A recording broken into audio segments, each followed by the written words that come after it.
Mm-hmm. We are live. Good morning, everybody. Welcome to the Daily Whatever Show. This is our Monday, not straightforward edition of the Daily Whatever Show, and I'm joined by my amazing co-host, Aiden Wharton. Good Aiden, how's morning, it going? I, everyone. I don't know what it is about your last name. I can't say it without like the hard H. Wharton. Horton. That's how my principal in high school would say it. But like, it sort of felt like he was making fun of me. It feels like you're in on the joke. This feels like I am not, camaraderie. most assuredly not making fun of you. I potentially blame Family Guy and Stewie for, Oh, yeah. mm-hmm. So sorry Which about I will that. take. I will take that. Yeah, I'm a big yeah. Family It Guy is fan. meant with a compliment and and pure love. So please don't take offense. I literally don't know if I can say it the other way anymore. Then I don't want you to. Yeah, then don't. Then Should I add an H to yours? Should it be Lawrence Quinnerman? oh my God, please do. Actually, yes, that would be amazing. Are you kidding? After like the childhood taunts of like Whiner Man or Wiener Man or Loser Mm-hmm. Woman, are you kidding? Like, Yikes. I would get Warthog. That was my right, right, childhood taunt. right. Kids are so nice. And kids are so nice. So Except you were kind. just like, are you kidding? Look at this Shernapunum. Warthog, are you kidding? No. I mean, Sweetie, a no. little bit, a little bit. Ah, Oh my dude, God. it's so gross here. I'm like, I wanted a sweater today because I was like, I woke up super early and it was like still dark just because of the clouds. And I like lit Right. some candles and I was like, Ooh. yeah, I was like, I need a different energy this morning Yeah. to start the week. Like we had summer last Mhm. Monday for my birthday. It was literally like a summer day. It was 70 and sunny degrees and a nice little breeze. It was absolutely perfect. I was outside all day. And then, Ugh, rain and freezing temperatures again. So fuck this winter. I'm this so is the ready for it to worst. be over. Spring is Right? so sad. Yeah. Yeah. Aiden, There we I'm go. so excited. We've got a friend of yours joining us, Andrew Mm-hmm. Restieri, who you had on your podcast Podcast that you getting released close. last week. Yes, Yeah. getting close. Everyone go check it out. If you have not subscribed to Aiden's podcast, you absolutely must do it. The conversations he has there are so real and authentic, and like I mean this in the nicest way possible, but you were asking questions of Andrew in the podcast like as they would come into my head, right? Like Oh, I love that. yeah. It was pretty remarkable. I was like, "Oh, I would ask him this next." And then you asked that question. I was like, "Oh my God. Right It's on. because we're I kindred love it." spirits. Yeah. So we're really lucky and excited to have Andrew with us today. Let's bring him on. Let's just Bam. start off with Andrew joining us as quickly as possible. Hello, I'm Andrew. here. Good Hello. morning. Good So, morning.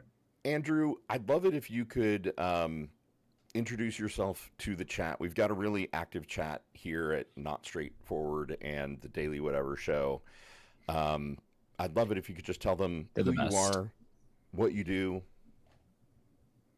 Sure. So my name is Andrew.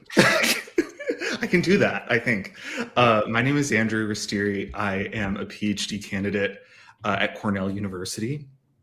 And I study digital intimacy, most specifically among gay men. So I ask a lot of questions. If you haven't listened to the podcast, if you have listened to the podcast, this will be repetitive. But if you haven't, I ask a lot of questions about consent and privacy and online visibility and how gay men sort of negotiate those questions in online spaces, on the apps, on places like Grindr and also Instagram and everywhere. So I'm gearing up to do the final year of my dissertation research now.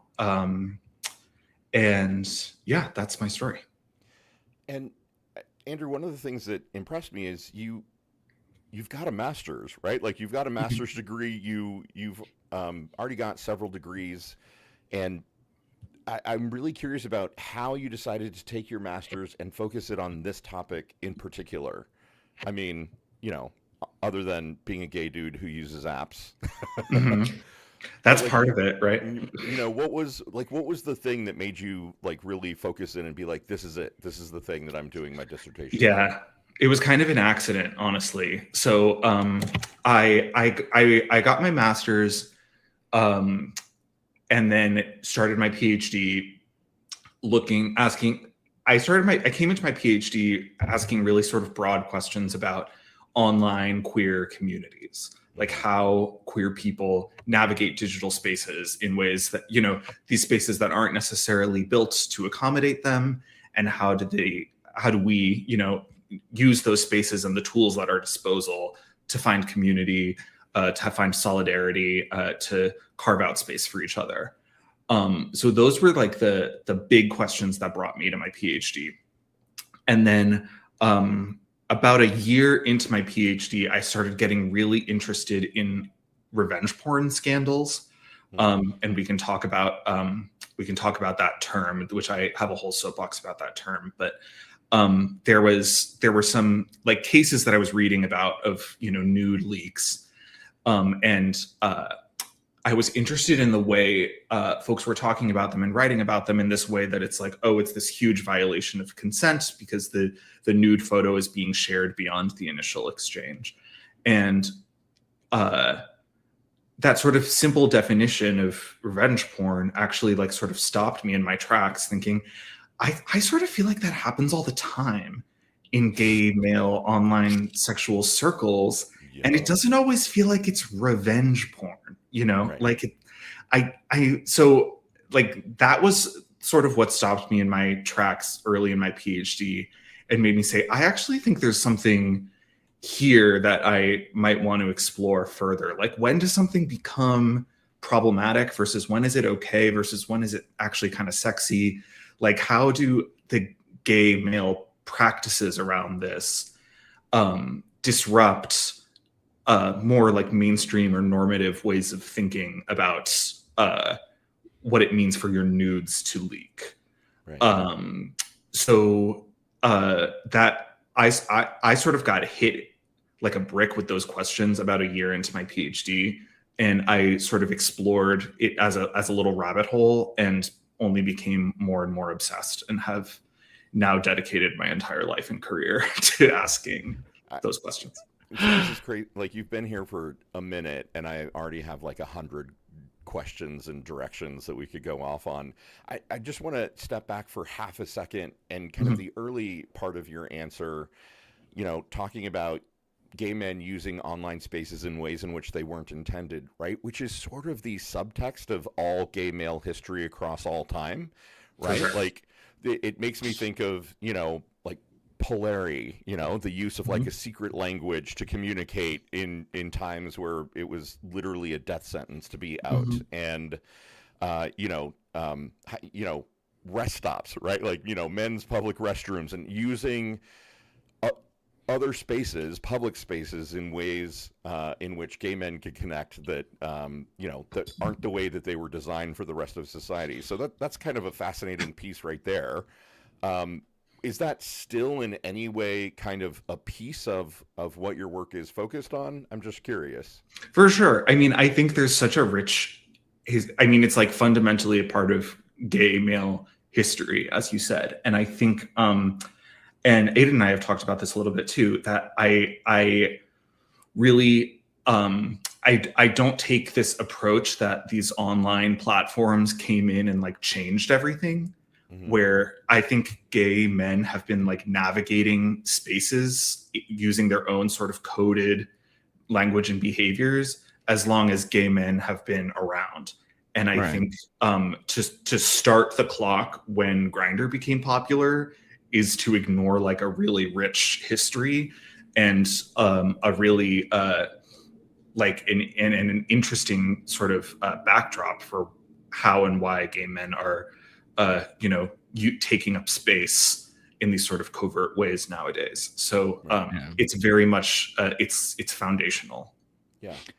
It was even interesting. I just saw like a piece, I think it was from the New Yorker, that was essentially like talking about the ramble. And it again made me like, one of the top comments, which was the thought that I had, was like, again, like, do we have to expose like all of our gay culture moments to the wide world. I mean, it happened with like the Sniffies article last summer. And it was, again, it's like, where is the level, like, as everyone wants to explore everything and as everybody feels like they need to find the next scoop because we are all our own little empires, like, yeah, it like really made me think about privacy in a different way too. Mm-hmm.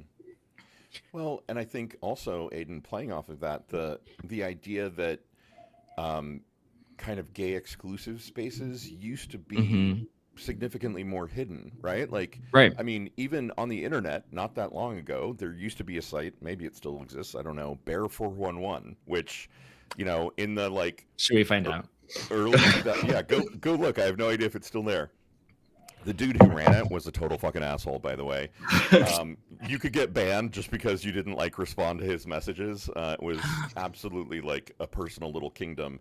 But, you know, for like the early 2000s, if you were a bear, you kind of heard about it from other bears. Like at a bar, they'd be like, "Oh, are you on Bear 411?" And that was the way that you connected. It was absolutely, you know, pre-mobile, or not pre-mobile phone, but pre-smartphone, you know, pre-app for sure.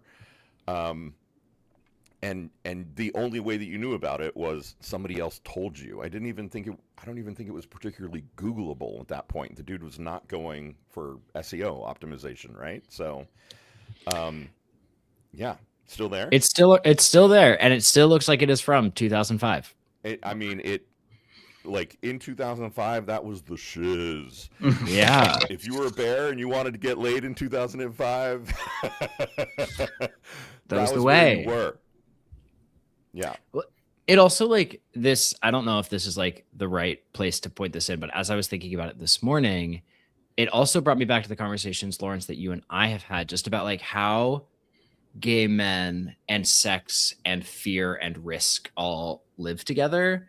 And like, obviously, I think that is most apparent with the AIDS epidemic. But even now, when you think about like how we want to engage digitally, sexually, there is still this level of risk and fear that is still part and parcel. I don't think it's exclusive to gay people and like sending nudes. I think it's sort of broad. But it was an interesting connection where I was like, even in this space where we want to have free, fluid sexual interactions, there is still this like looming specter of what happens to this when or if they get out. Yeah. Yeah. Honestly, it kind of goes to the little brief conversation we had right before we started the show, right? Where I confessed to Aiden and Andrew that I got stood up 3 times this weekend because I'm in Indiana, right? Super boo. And for whatever reason, there's like a cadre of like 25-year-old dudes who are obviously not out, right? They are obviously DL and super scared. And, you know, they have contacted me and they're like, "Oh, you see, you know, like you're hot. You seem like a nice guy. You know, I like daddies. You know, I'm curious." And, I know for a fact in all cases, because it was, you know, came down to the moment of go time, and I'm sure they were like, "Oh my God, I can't actually do it," you know? Right. And so I think that's an interesting piece of it as well, that like you guys are in New York City. The experience that you're having on the apps is in a way very different from the experience I'm having here, very different from the experience I had in Seattle, because it's a different community of people, you know? Yeah, that comes up for me a lot where it's the visibility of the Grindr grid or of Sniffies or of Scruff or wherever is like really precarious in in a place like New York City. You can be like super visible on Grindr but like still somehow anonymous, right? Because you're in a sea of so many people and you can walk 3 blocks and find a completely different Grindr grid. Where if you're in a small town or if you're outside of, you know, major gay areas, maybe your Grindr grid looks exactly the same every day rather than like a constant shuffle, an influx of new people. 100%. Yeah. And, you know, I open any of the apps and the nearby, like on any given day, it's exactly the same people. It's exactly the same people. So it's like a different, the politics of visibility there are really different. Yeah. It's a very different calculation to like make yourself available in that way. to somebody who, you might then run into at the grocery store, and now all of a sudden you're outing yourself and that person might know someone who, and it's a different calculation fundamentally than it is when you enjoy sort of the safety of relative anonymity in a place like New York City. Yeah. Yeah. I'd say like yes to a degree, because I still have like the same people here, and it's the same like because I live 2 blocks from the gym and across the street from a gay bar. So I have like a mix of like I definitely see my neighbors and we either avoid each other or like, hey, or when I had Grindr. But then it's also like people at the gym and I'm like, oh, I know this person has messaged me 6 times and I've ever responded, but now we both know.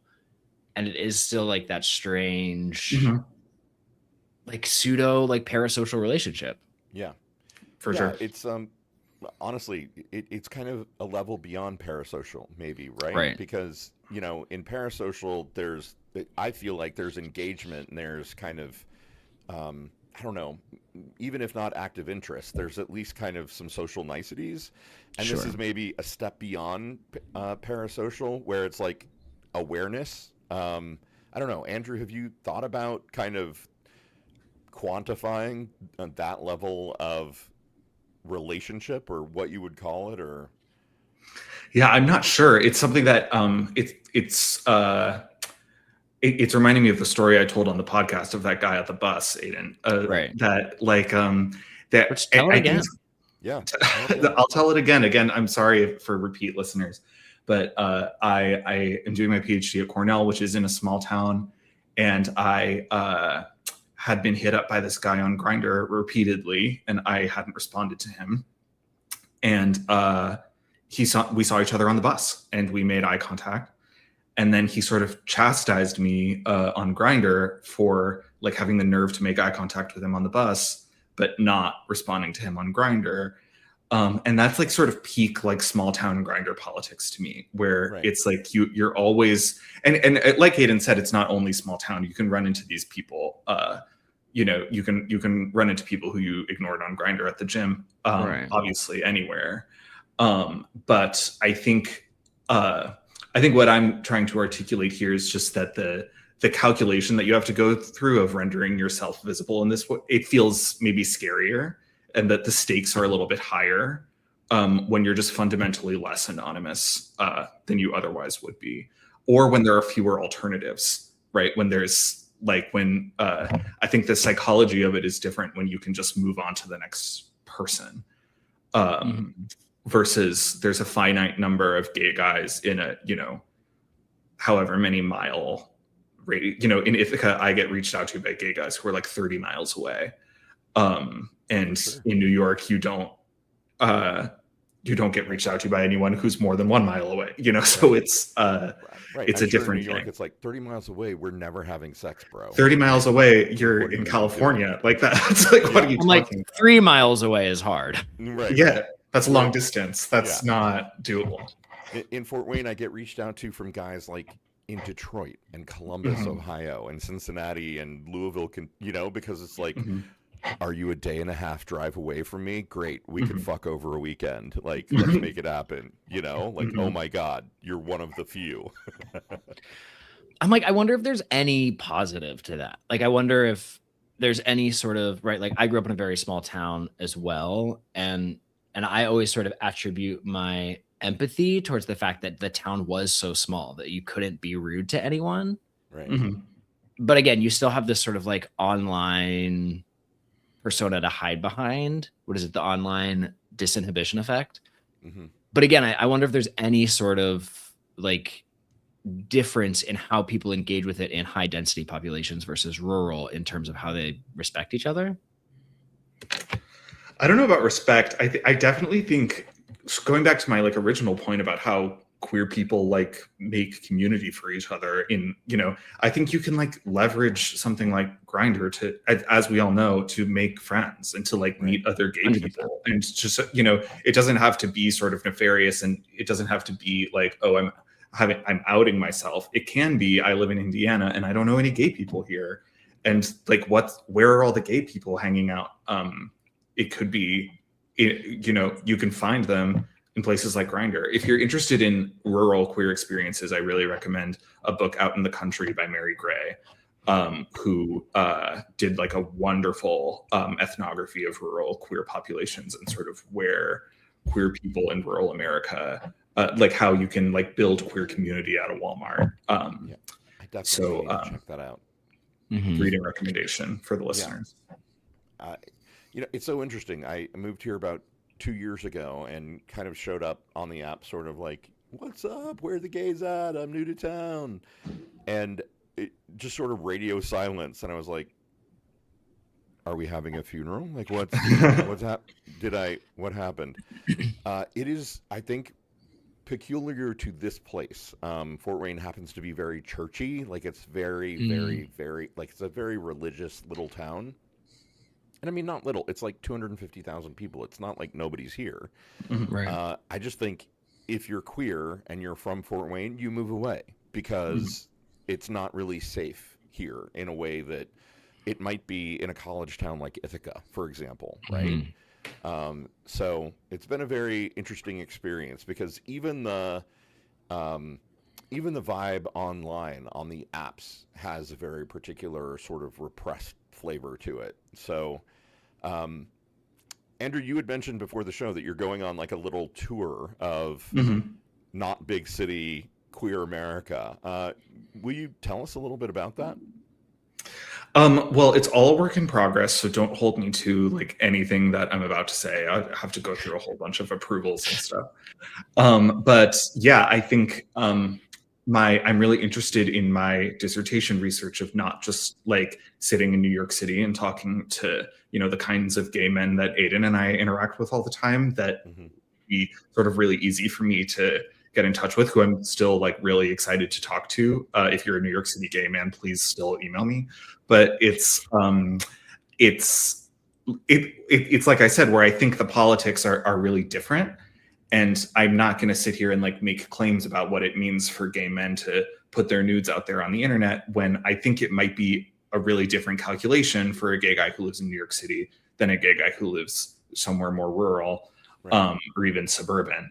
So I'm hoping to get at least like a taste of that by spending my summer hanging around New York City, but also hanging around some other spots around the country that we'll see how much funding I get and how much time I end up having. So before I'm working on a schedule for all of that now, but trying to investigate that question specifically of like, is it different for a gay guy who lives in Indiana to put their nudes out there versus a gay guy who lives in New York City? Maybe it's not, but I have to talk to like enough people and from both communities to arrive at a conclusion about that. Yeah. I mean, just anecdotally, I would say almost certainly it is different, right? Like I expect it to be. Yeah, like just the sheer number of disappearing pics that I get, right? Or the I will not under any circumstances show my face. Where I'm just like, baby, I don't care how pretty it is. Like, I'm not going to suck it if you don't have a nice face. Like, come on. Andrew, no, go ahead. No. I was just wondering, like, has any of your research, and we didn't touch on this on the podcast, like cover like Snapchat and camming and like those other sort of not as mainstream forms of like gay connection?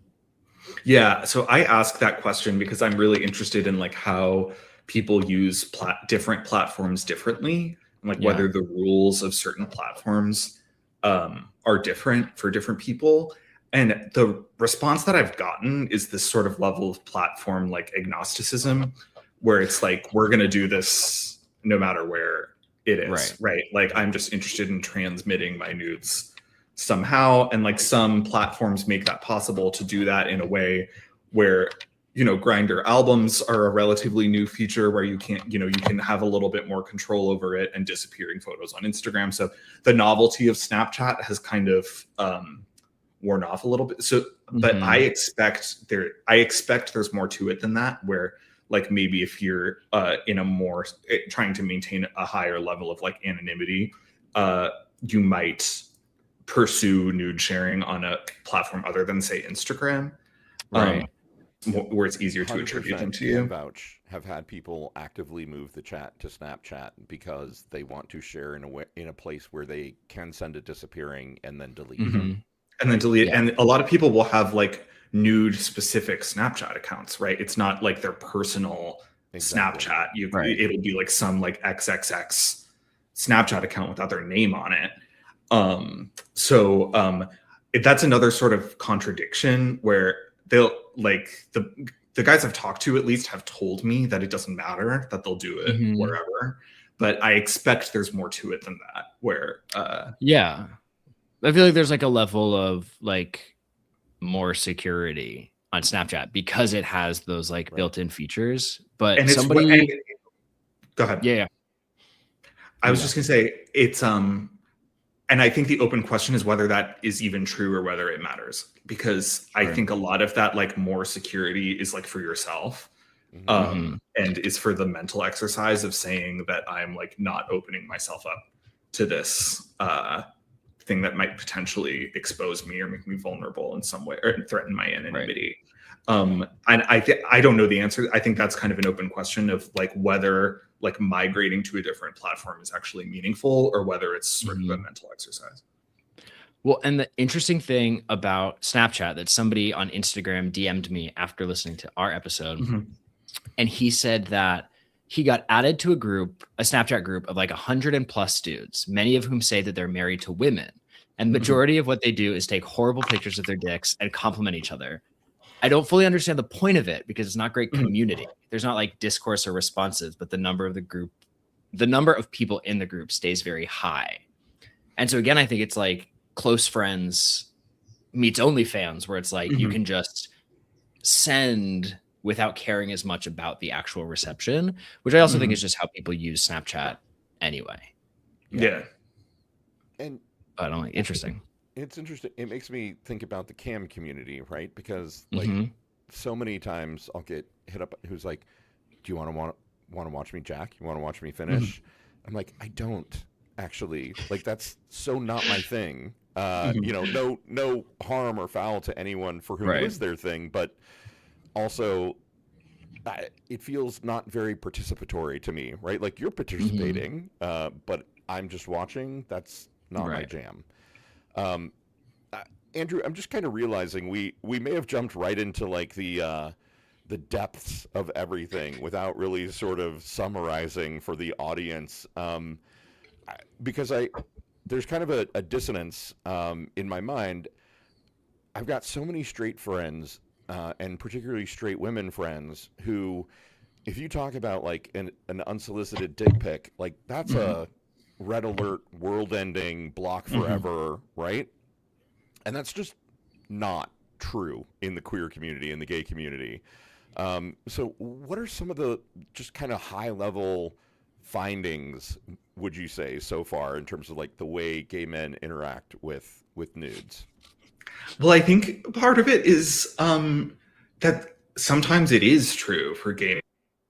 Automatic block and it's disgusting, and that, you know, because I think that has been the high level finding is that like the rules are different for everybody. Like they're different from straight people for sure, right? And you hear from straight women about the unsolicited dick pics as sexual harassment, and it's disgusting, and it's the reason why you can't send photos from your camera roll on Tinder and Hinge, right? Because it opens up women to sexual harassment.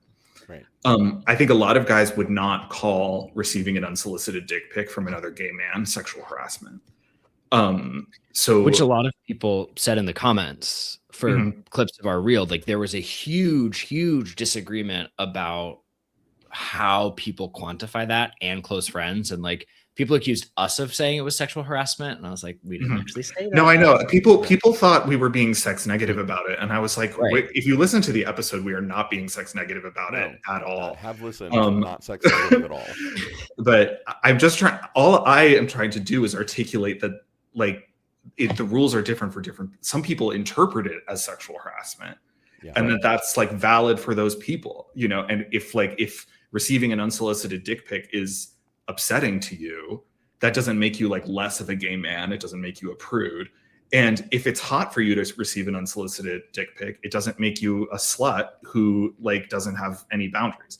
You know, like it's that I think the difference is being gay versus being straight doesn't like free us from like the rules that govern straight sexual exchange. It just opens us up to different kinds of rules that and like interpreting them in different way, where it's less monolithic, I think, than it is for straight people. It's less of one thing. It's not nothing. It's just different things for different people. Yeah. And I think listening to the podcast and Andrew listening to you talk about it, that was the predominant thing that I came away with, which is, if anything, it is highly, highly specific, right? Like there are some dudes who in their profile say, for the love of God, do not send me your unsolicited dick or butthole pic, right? Like I will block you if you do this.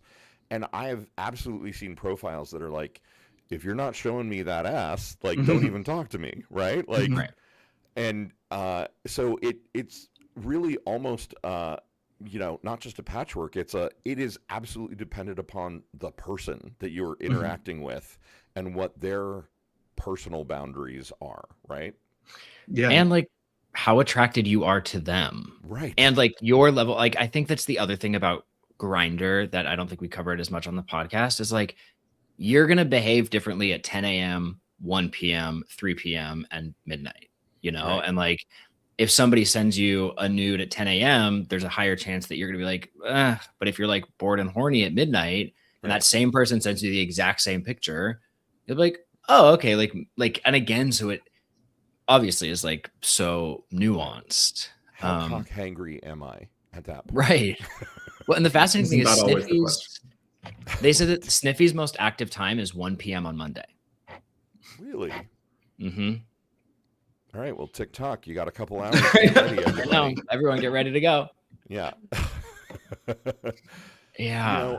You know, it's such an interesting point that there is also,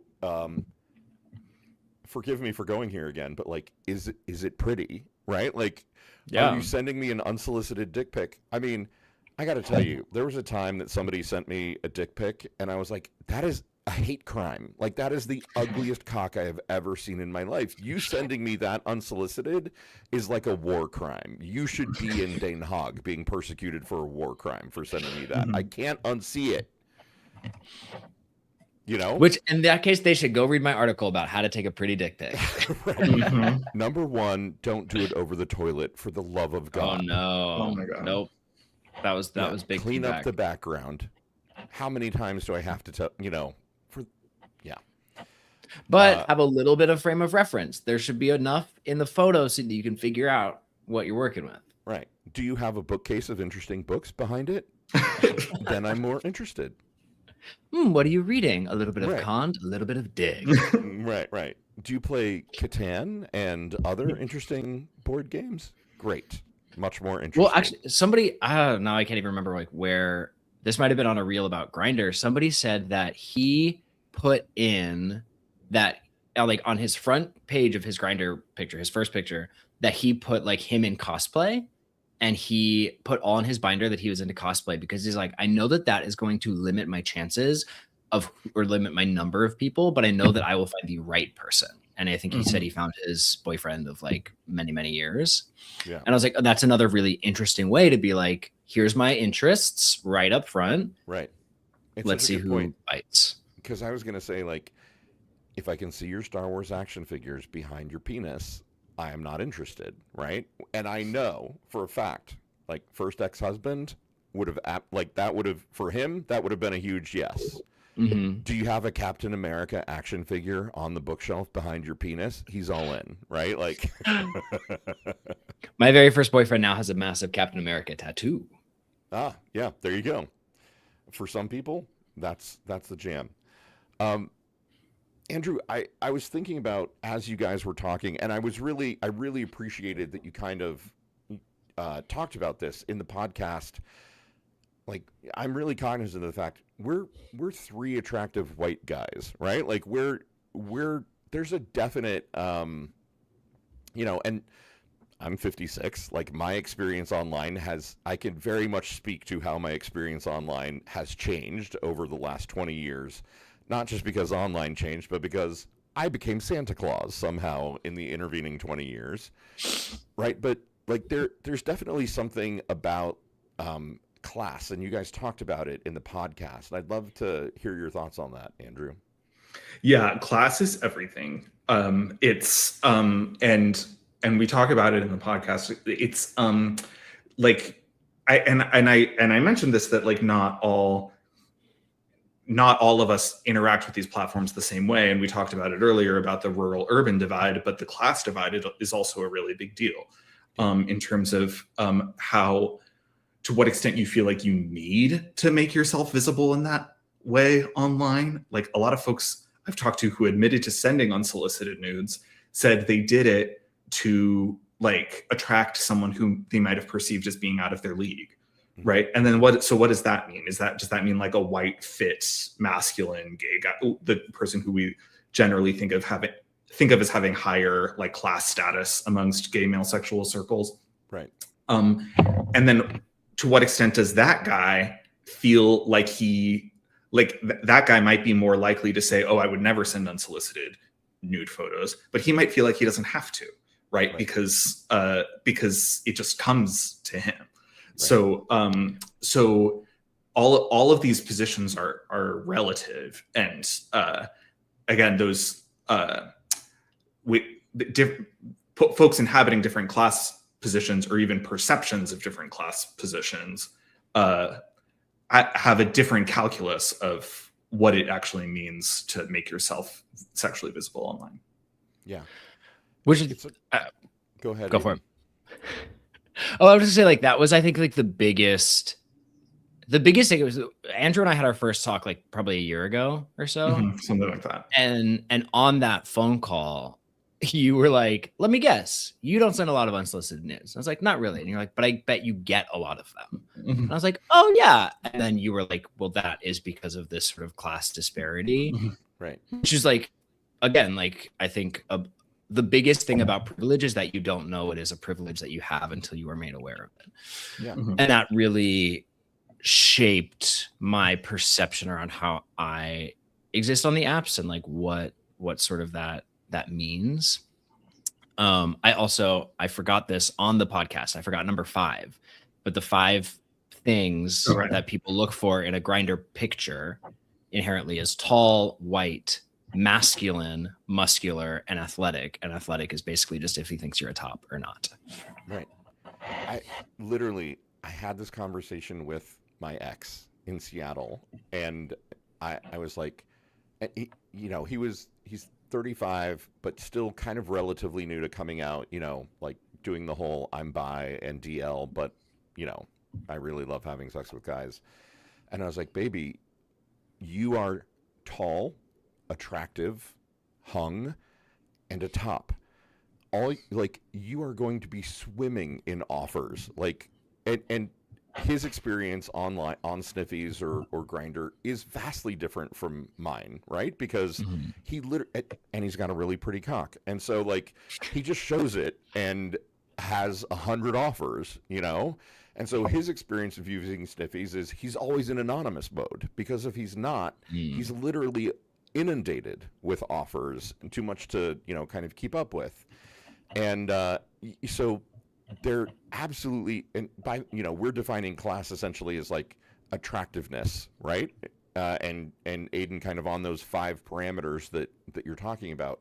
I mean, correct me if I'm wrong. Are we talking about class in terms of, we're not talking in terms of money or education or any of those other parameters, are we? Go ahead, Aiden. And then I'll go. I think about it in terms of like currency. Ironically, you said not money, but like currency, right? Like. We all have differing levels of currency. And I think like that has been a helpful way for me to think about it, because even when I did this little like survey about masculinity last week, the most perceived physical trait that people associated with masculinity was hair, like either face or body. Right. Yep. And I think the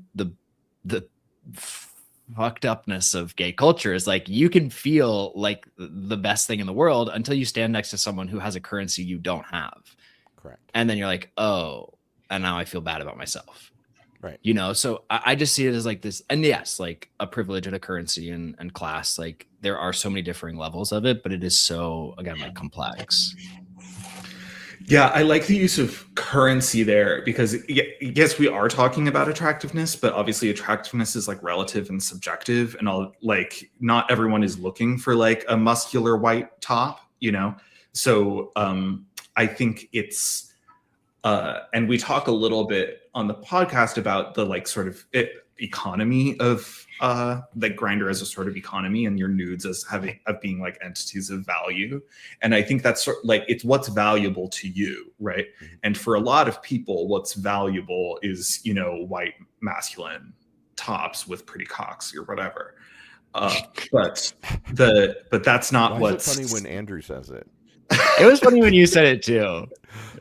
I just like, and then again, I'm just like, I love that we get to talk about this. I know. Right. What a great way to start our week. But it's all relative. It's, you know, it's what currency you value. So yeah, class takes on a whole bunch of I mean, some people are looking for someone who's like educated and rich, right? Like, or like the more traditional markers of class. But wealth gives you access to certain places, like especially in New York. I'm like, we're literally talking about going out to Fire Island this summer, and I'm like, that is like a $2,000 trip at minimum for a week. At minimum. Yeah. And like as a and you're sharing a house, and you're right. Like it's not, yeah. And it's like I've had conversations with friends of mine who are much wealthier than I am, and it's not a thing that they think about. Or like going out to parties, it's like, if a ticket is $100, like that's a very different investment for me than it is for somebody who works on Wall Street. Right. Yeah. The circuit parties, the Fire Island thing, that's like a absolute like marker of class difference. 100%.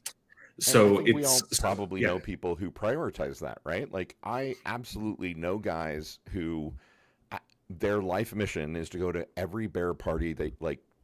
Sieges and, you know, Russian River and every big bear party in the world they've gone to, they're there every year. Like they work only so that they can do that. And I know there are guys who do that for the circuit parties and other stuff as well. Like that may be a currency for some people, but it is a lifestyle that you have to have money to be able to afford. Completely. Yeah. And so and that's what I'm talking about in terms of class, is that it's there are and I think it reinforces the thing that I was talking about earlier in like not thinking of like gay spaces as like democratized, right? Or like as like fully liberatory and free from like the perils of heteronormative capitalist society. Because gay culture is still sort of structured in those ways by class divides and by capitalism and by, you know, all of these and by racism and all of these things that impact straight people's lives too. So being gay doesn't give us like a pass. Right. In fact, I would almost argue the opposite, right? That in some ways, gay culture is more structured and less democratic, more patriarchal and racist. And I mean, how many times have you seen a profile where somebody is like, sorry, just not attracted to black guys, just not my thing, right? Yeah. Like, no, you're racist. You're just allowed to say that you're racist because you're expressing it as your sexual preference, air quotes. Right. I mean, maybe this is more true in New York though, because I was thinking about this. I was asked to like do an interview for a piece for someone. And I was like, that language has like at least receded a little bit. Like I remember definitely like 10 years ago, it was in bios. Like it was just like your preference, your racism couched as a preference was in the bio. Right. And now at least like, you know, I don't know if that has changed or if it's just less visible, but at least I have to imagine that it has made like a little bit more of a impactful space. I don't know. Sorry, are you done? I would say, well, first of all, it's become bannable on certain apps to say things like that. I know it's bannable on Tinder. Grindr got rid of like ethnicity filtering a couple of years ago, right?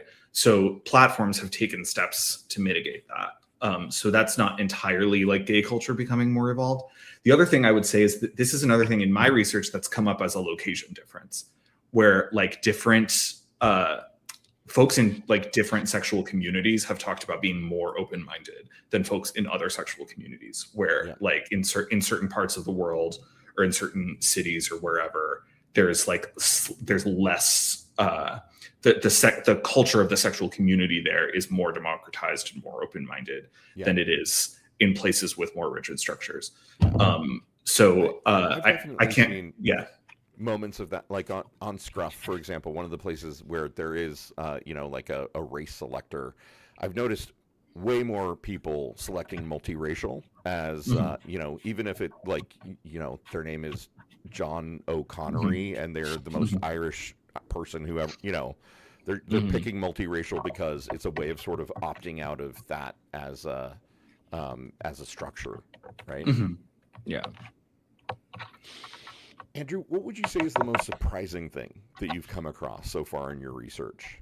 Like, what has there been something where you've been like, holy shit, the data has showed me something that has surprised me?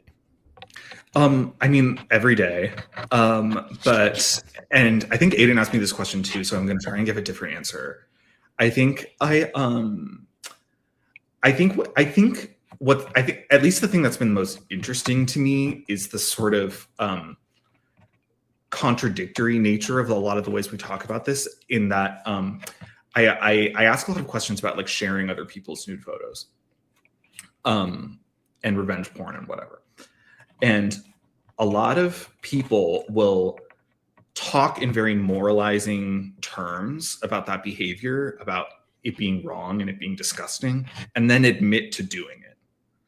So there's like a disconnect that I think is so interesting between our stated values and our behavioral values. And that's not to call anyone out, because I do it too, where I like sort of perform this. And again, you're talking to a researcher, you're talking to a doctoral candidate, and this is going to go in a paper. And so maybe you're like, oh my God, like this, this thing is, it came up a lot with AI too. I asked about AI and people are like, oh my God, I would never, it's disgusting. It's, it's everything that's wrong with society. And I masturbated to it last week. It's like, it's like we go through these motions of like trying to either convince me or ourselves, I don't know, that like we're on the correct side of this like social boundary when our behavior says otherwise.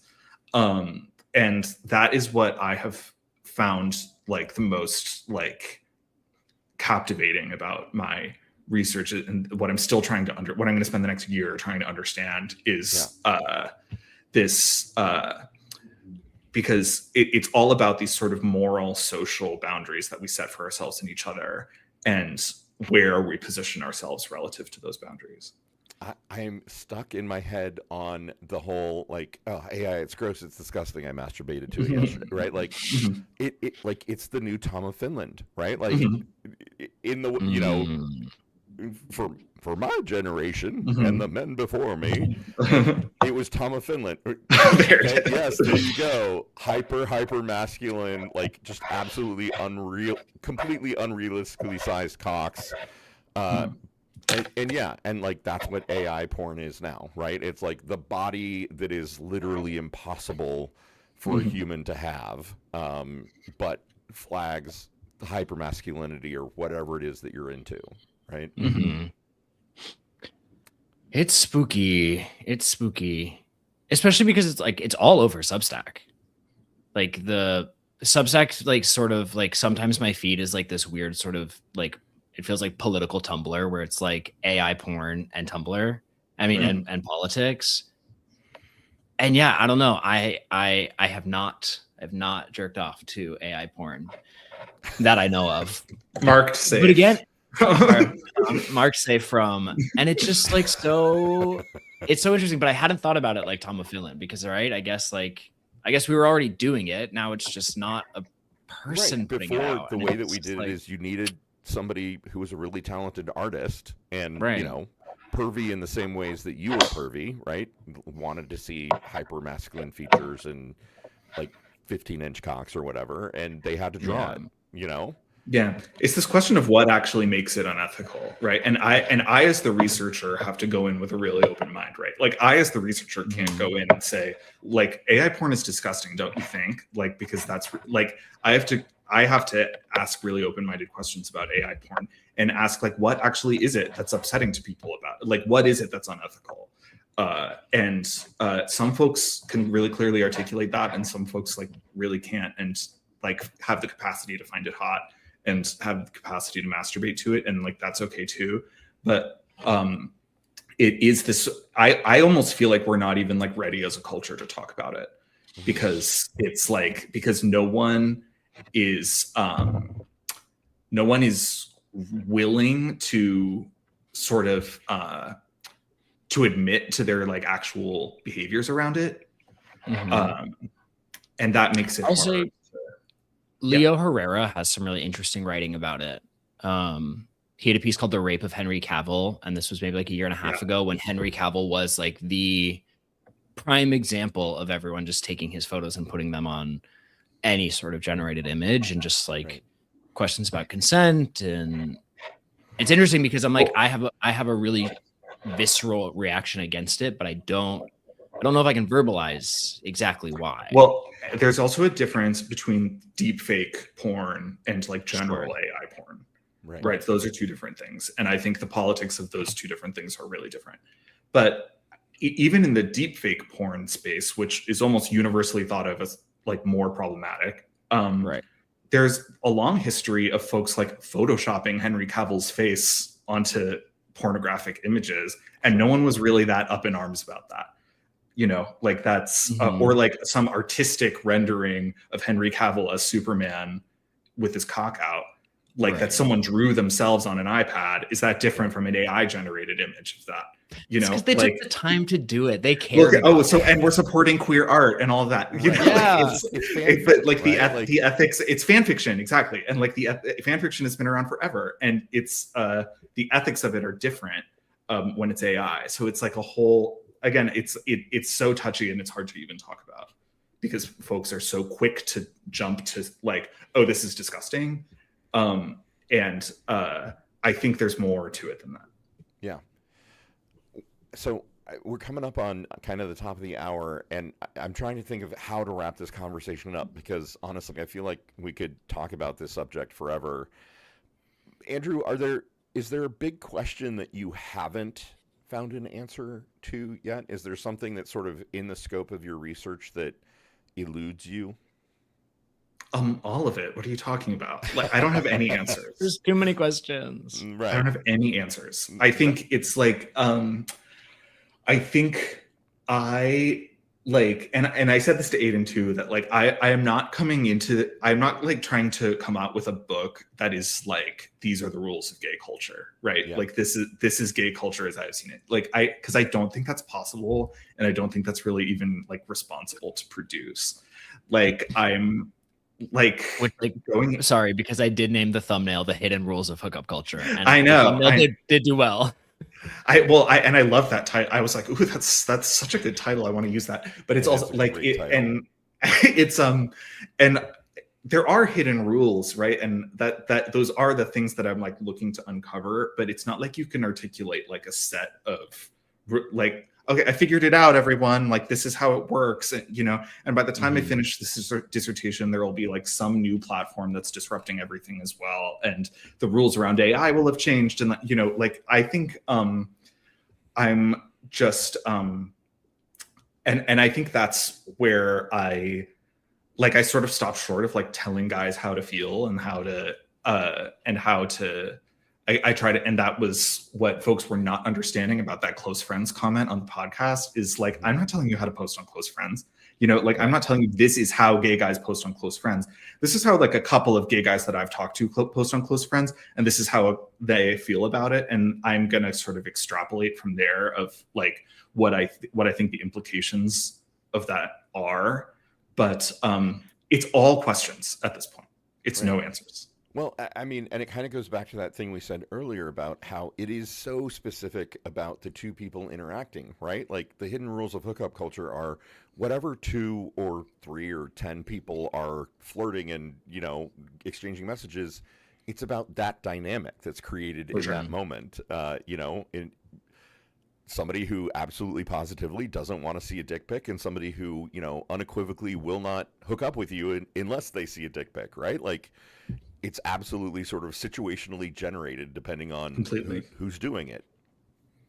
Completely. I'll also, like, I don't know if this is the right place to like take it into the home stretch too, but the like reason why, because I think something else that I wanted to address in the comments, but like the comments weren't the right place to do it, is, you know, we'd get like, people are dying, you guys, like, why are you talking about this? And I think too, like, even going back to the privilege and the class and the currency, like, at least my goal in talking about these things, right? I think the digital platforms, for all of the good they have done, have made us much less patient with each other. They've stratified us much more. Yep. And so, like, the lane that I view this in is the more that we talk about this thing and have a little bit more patience for other people, and like, especially like the conversations I have with like the higher currency, like white gays, to be like, have you ever considered these things in a way that actually lets us become closer to each other? Because that, in my opinion, is the only place to start to then enact the other change that we need to do. Like, the gay rights movement used to be much more unified. It still had many, many factions, but now we are so disunified. And it's like, if we can just like each other a little bit more and have a little bit more patience for each other, we can then like move the needle, I think. Yeah, I think that was actually like a better way to put it than I even could have put it myself, because my response to that was kind of like fuck off. I don't have to justify the importance of my research to you, because if you don't care about it, then you don't care about it. You know, I think it's and it's true. People are dying. Like, I have never claimed to be curing cancer. You know, like it's but I think as long as gay men are using the internet to have sex and to mediate sexual encounters, and as long as it's a thing that is happening, it is a thing that is worth talking about, and it is a thing that is worth studying. You know, it's a part of our realities, and I, as a social scientist, am saying, you know, that means that it's worth a scientific inquiry. 100%. Yeah. And I would take it back to the perspective of, you know, again, 56. Holy fucking shit. I don't know how I'm this old. But like, the generation of gay men before me, they mostly died, right? Like, my experience as a younger gay man was that all the dudes that I would have learned things from got HIV and died, because it was, you know, pre any med, right? And so there is a thing about capturing some knowledge and educating younger generations, or, you know, and think about it, you know, all of us, I'm sure, know gay men who maybe got married to a woman, tried to have, you know, a normal straight life. Maybe they came out later at 30 or 40 or 50 or whatever. You know, there is something about wayfinding, right? And sharing community knowledge and history, and just understanding the way that the gay culture works, because it is different from straight culture, and so much of that knowledge got lost in the generations that we lost to the AIDS crisis.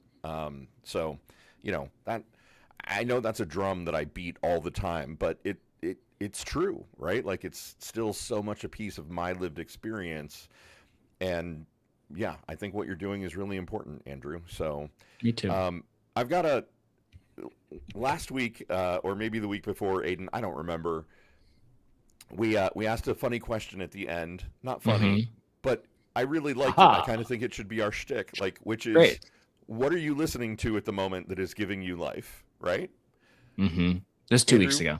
Yeah. What about you? Like, what are you listening to at the moment that is like your jam? Oh my God, what am I listening to that is like my jam? It's like, I'm going to sound like such a basic white gay.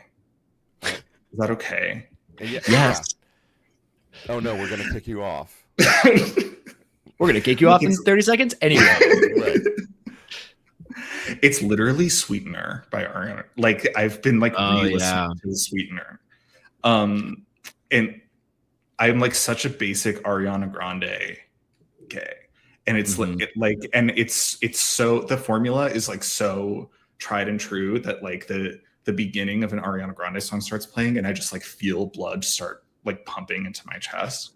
Right. But but it brings me so much joy, and I'm like, it hasn't always been Sweetener, but that is what I was like just re-listening to on the bus. I spent a lot of time on the bus, and I was like, oh, like life is worth living. What am I talking? You know, like it's Yeah. Good music does that. Yeah. Aiden, what about you? Okay, I have a lot to say really quickly. I took from Ben Green his idea of like actually listening to full albums again. Nice. And not skipping through them. And there have been 3 albums that have come out very recently that are all incredible. The new Mumford and Sons album, the new Harry Styles album, and the new James Blake album. And then the singular song that I could not stop playing yesterday was Berghain, the remix that just came out. Lawrence, it's so good. All right. And it's like 2.5 minutes. It's what she did at the Brit Awards, and it is so good. All right. I got to check that out. What about you? I'm also super basic. I love Above and Beyond. Like, I love EDM. I don't know why Above and Beyond. Like, there's just something about their music in particular that's like my jam. And this is talk about basic. So they had a new album come out last year that I didn't find out about until relatively recently.